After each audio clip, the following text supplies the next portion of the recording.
सुनिए, आप ना यहाँ जो कुछ होने वाले है उसे चुपचाप देखना, कुछ बोलना मत, ठीक है? पर क्या हुआ? क्या दिखाना चाहती हो तुम? मैं आपको ऐसे नहीं समझा सकती, आप बस अपने आंखों से सब कुछ देख लेना और कुछ बोलना मत, ठीक है? अरे पर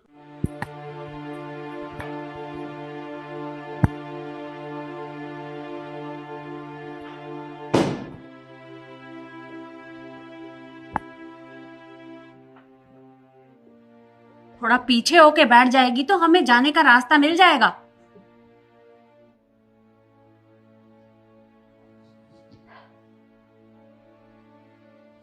खाना बन गया? जी नहीं, वो अभी नहीं बनाया, बस बनाने लगी थी। खाना अब तक बना कैसे नहीं? तुझे बोलकर गई थी ना कि हम दोनों के आने से पहले खाना बन जाना चाहिए। क्या कर रही थी अब तक? मम्मी जी, मैं घर में और भी बहुत सारे काम होते हैं, मैं पहले वो कर रही थी। मैंने सोचा अब जब आ जाओगे तो मैं खाना बना लूंगी। तो जाओ और पहले जाकर खाना बना। जी मम्मी जी, बात कहूँ आपसे? आपको नहीं लगता कि आप जो मेरे साथ कर रहे हैं वो गलत कर रहे हैं? अगर निखिल को पता चला ना कि आप मेरे साथ ये सब करते हैं तो वो बहुत गुस्सा होंगे आपसे। अच्छा भाभी, हम गलत कर रहे हैं? वैसे एक बात बताइए, भैया को कौन बताएगा?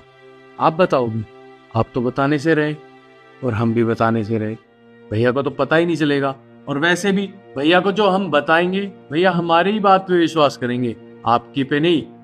और एक बात बताऊं आपको, आपने भैया को बताने की खूब कोशिश की थी पर भैया ने आपकी सुनी ही नहीं, तो आप कुछ नहीं कर सकते। अब एक काम कर, जा खाना बना के ला।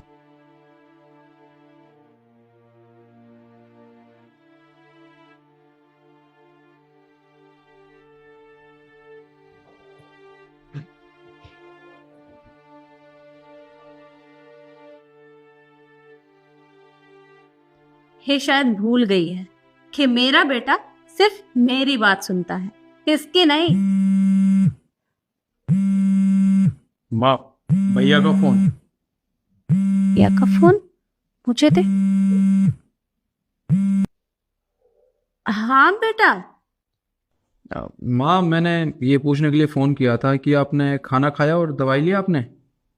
अरे कहाँ बेटा, अभी तक खाना ही नहीं बना। तुझे पता है बहू ना सुबह से बाहर गई हुई है, अभी तक वापस नहीं आई। और मैं बस किचन में खाना ही बना रही थी। क्या हुआ माँ?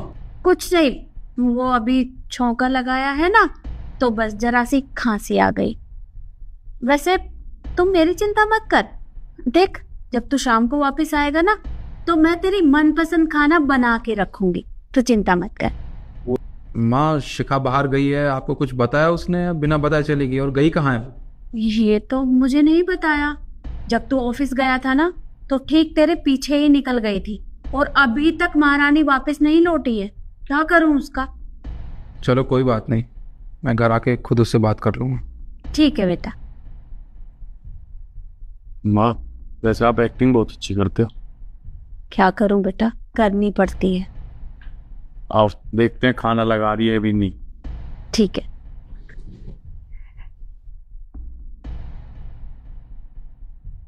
जल्दी जल्दी हाथ चला, इतनी धूल है इसके ऊपर।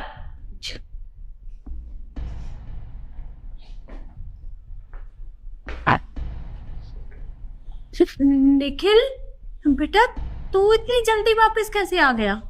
माँ, मैंने सोचा कि आप घर पे अकेली काम कर रही होंगी तो जल्दी आके आपका हाथ बटा दूं, बस इसलिए जल्दी आ गया। अरे बेटा, तुझे कहा था ना कि तू चिंता मत करना मेरी, मैं तेरी मनपसंद खाना बना के रखूंगी। इसका तो दिमाग खराब हो गया है। अरे इसे पहले ही पता चल गया होगा कि तू आने वाला है, इसलिए ये डस्टिंग का कपड़ा इसने अपने हाथ में ले लिया। तुझे पता है सुबह से महारानी घर पर नहीं थी, अभी थोड़ी देर पहले ही वापस आई है और आते ही बहाने बनाने शुरू कर दिए। अच्छा माँ, वैसे खाने में क्या बनाया आज? खाने में वो तेरी मनपसंद राजमा चावल बनाए हैं। मम्मी जी, भिंडी और रोटी बनाई है मैंने। हाँ, वो मेरी तबीयत थोड़ी खराब है ना तो इसलिए मैं भूल गई थी, भिंडी बनाई है। माँ, अगर आपने खाना बनाया होता ना तो आपको याद होता कि आज खाने में क्या बनाए। एक्चुअली बात तो ये है कि हर रोज मेरी बीवी इस घर का खाना बनाती है और इस घर का सारा काम भी मेरी बीवी करती है और आप दोनों मिलके इसे तंग करते हो। अरे बेटा ऐसा कुछ भी नहीं है, मैंने इसे कुछ नहीं कहा। देख तू मेरा यकीन कर, तो तू मेरा बेटा है ना, मैं तुझसे कभी झूठ नहीं बोलती। माँ, आपको मेरी बीवी के साथ ये सब नहीं करना चाहिए था। अरे आप दोनों मिलके इसके साथ ऐसा बर्ताव करते हो। ये मुझे कब से बताने की कोशिश करती है कि माँ और लक्ष्य दोनों मिलके मेरे साथ बहुत गलत बर्ताव करते हैं, पर मैंने आज तक यकीन नहीं किया इसकी बात पर। आज जब इसने वीडियो कॉल करके मुझे सब कुछ दिखा दिया कि आप लोग क्या करते हैं इसके साथ, तब जाके मुझे यकीन हुआ। माँ, सच में आप मेरी माँ कहलाने के लायक भी नहीं हो। क्यों किया आपने इसके साथ ऐसा? हाँ, अरे तो और क्या करती मैं? तूने अपनी पसंद से शादी की है और ये मुझे बिल्कुल भी पसंद नहीं है। अरे मैं चाहती हूँ कि मैं इसे घर से बाहर निकाल दूं और तेरी दूसरी शादी करूं अपनी मर्जी से, अपनी पसंद से। बस इसलिए मैं इसके साथ इस तरह का व्यवहार करती हूँ। अच्छा, तो आज दिल की बात जुबान पर आ ही गई।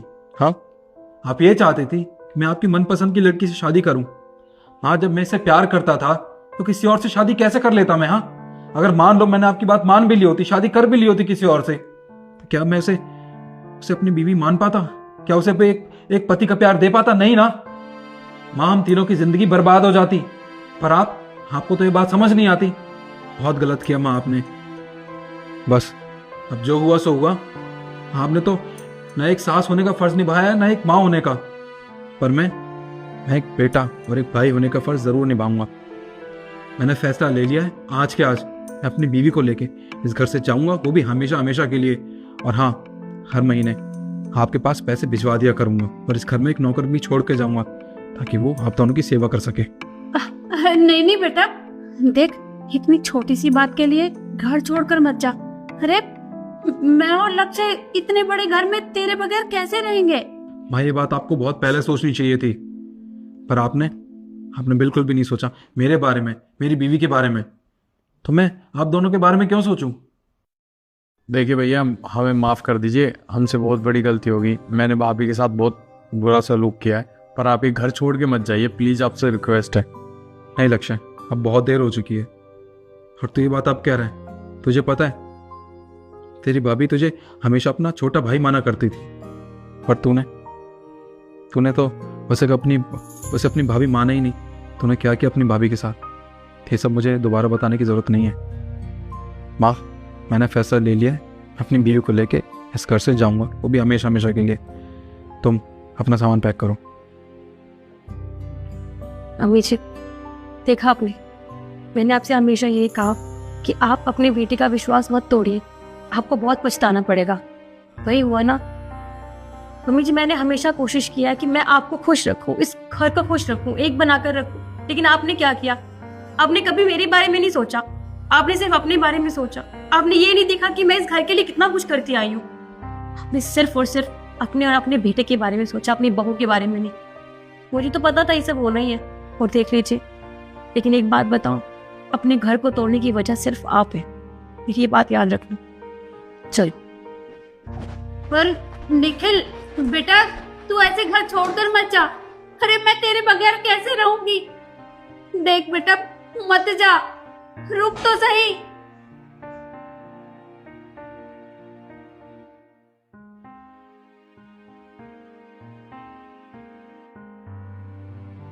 सुनो चाचा, जी मैम साहब। ये सेब कैसे दिए? 150 रुपये किलो। एक काम करो, 1 किलो सेब दे दो। 1 किलो अभी देता हूँ मैडम।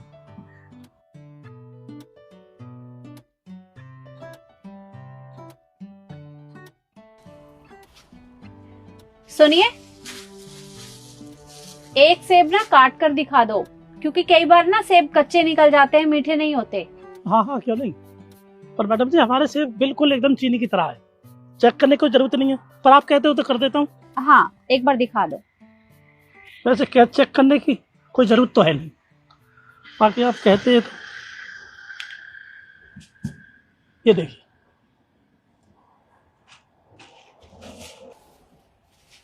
पकड़ना बेटा।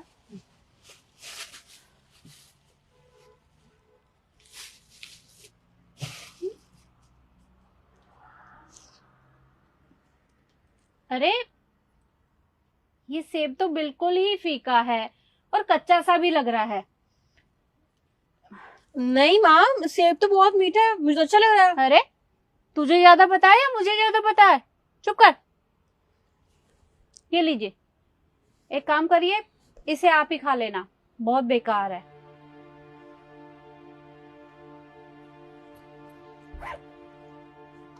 मीठा तो है।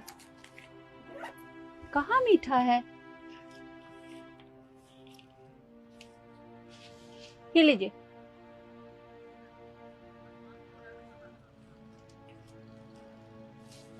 और देखो, मैं रोज आपसे सेब लेकर जाऊंगी, पर थोड़े ना देख कर लाइएगा। अरे ऐसे तो कोई भी आपको बेवकूफ बना देगा। ठीक है मैम साहब। और ये जो पैसे हैं इन्हें आगे लगा लेना।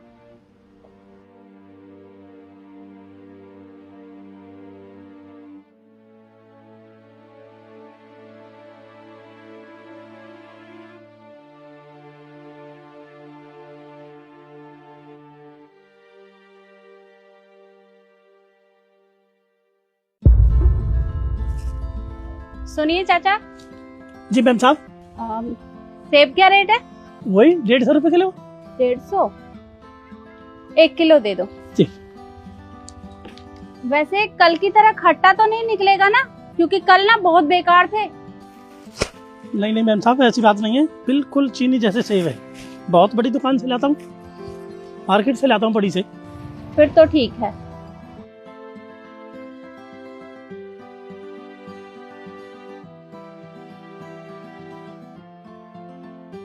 अच्छा, चेक करवा दो एक बार, कहीं ऐसा ना हो मुझे घर से वापस आना पड़े। हाँ हाँ लीजिए।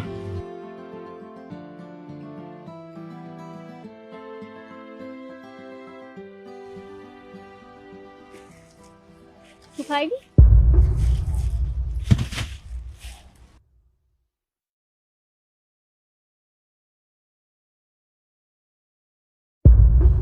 कितना बेकार है, ना कोई स्वाद है, कच्चा सेब है, फीका है, कहाँ से उठाकर लाते हो? अरे नहीं नहीं मैम साहब, ऐसे कैसे हो सकता है, चीनी जैसे सेब थे। अरे क्या चीनी जैसा? ये लो, रोज आप झूठ बोलकर मुझे ये कच्चे सेब पकड़ा देते हो। अरे कहाँ तक खाऊं ये कच्चे सेब मैं?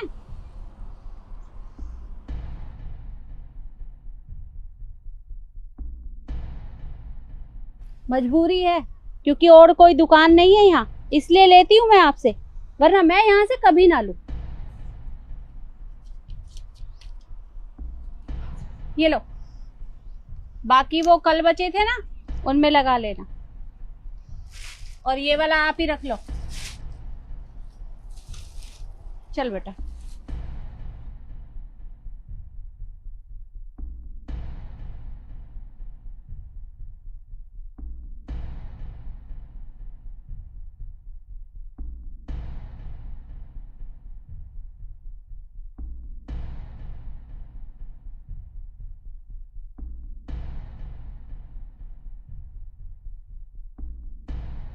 ये तो बहुत मीठा सेब है। और मैडम जी खट्टा कहकर एक सेब मेरे को पकड़ा जाती है और पैसे दे जाती है, सेब ले जाती है। पता नहीं क्या चक्कर है, कुछ समझ में नहीं आ रहा।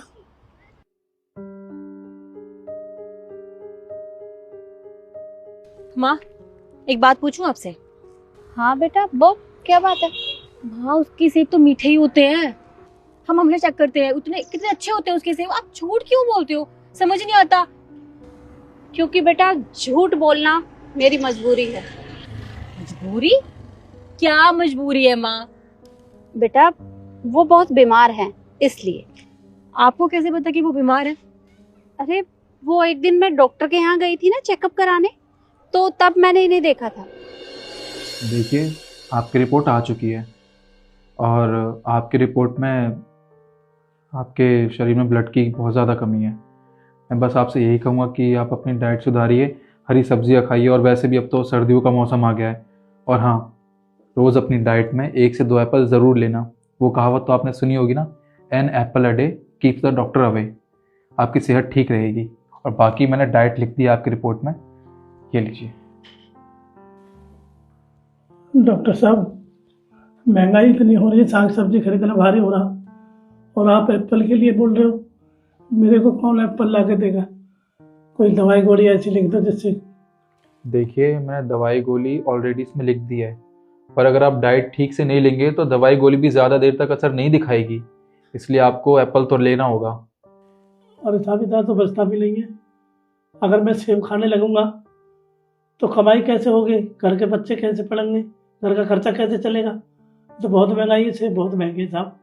अरे कैसी बात कर रहे हैं आप? आपने पहले मुझे बता रखा है कि आपकी खुद सब्जी और फलों की दुकान है, तो आप वहाँ से एक सेब खा सकते हैं। और वैसे भी या तो आप महंगाई देख लीजिए या अपनी सेहत देख लीजिए। ठीक है साहब। नेक्स्ट।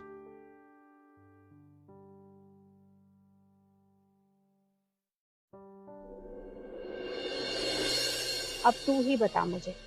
अरे ये गरीब लोग हैं, ये सिर्फ 150 रुपए किलो सेब बेच सकते हैं, लेकिन खुद उन्हें नहीं खा सकते, क्योंकि माँ बाप ना सिर्फ और सिर्फ अपने बच्चों के लिए सोचते हैं। वो अपने लिए कभी नहीं सोचते कि हम भी कोई चीज लाकर खा लें। अब तू ही बता, मैंने इस बहाने उनकी मदद कर दी, क्योंकि वो खुद से तो खाते नहीं कभी, इसलिए मैंने सोचा कि इस बहाने मैं उनकी मदद कर देती हूँ और सेब में रोज कमी भी निकाल देती हूँ और उन्हें खिला भी देती हूँ। और मुझे लगा कि मेरी माँ का टेस्ट ही खराब हो गया है, इनको पता ही नहीं चल रहा। लेकिन आप तो बहुत अच्छा काम कर रहे थे। बट एक बात कहूँ, आप बहुत अच्छा काम कर रहे थे। क्या करूं बेटा, अब दूसरों की मदद करने के लिए कुछ ना कुछ तो करना ही पड़ेगा। और उसके लिए मेरी माँ मसीहा बनी है। हाँ है ना? ऐसा ही समझ ले। चलो ठीक है, अच्छी बात है। मुझे भी मौका मिलेगा तो मैं भी जरूर करूंगी ऐसी मदद।